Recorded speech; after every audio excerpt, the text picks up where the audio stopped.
Трите закони за високо образование и наука, за високото образование, за квалитетот на високото образование и за научно-истражувачката дејност се во владина процедура.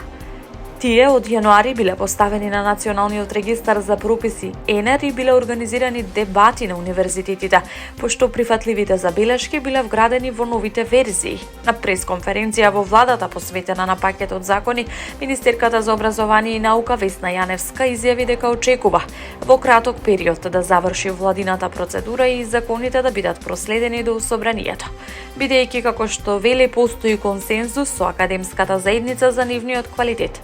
Јаневска нагласи дека станува збор за обемни и исклучително важни закони, кои внимателно се разгледуваат од правен аспект за да нема грешки, пошто ќе следува нивно усвојување на владина седница. Јаневска истакна дека целиот процес трае година и половина, дека е целосно транспарентен со вклучени дебати на сите универзитети и прифаќање на конструктивните предлози од академската и научната заедница. Таа додаде дека во јавноста се појавиле дезинформации за законите, меѓу кои тврдења за нарушување на автономијата на универзитетите и укинување на вонредното студирање, кои според неа не се точни.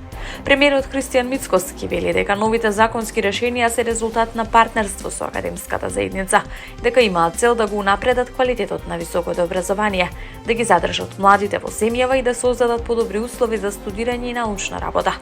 Премиерот нагласи дека се воведува нов модел на финансирање на универзитетите, зголемена поддршка за науката и научните трудови, како и мерки за подобрување на позициите на македонските универзитети на меѓународните ранглисти, вклучително и Шангајската листа. Според него, буџетот за универзитетите изнесува 7,5 милиарди динари и е зголемен во однос на минатата година.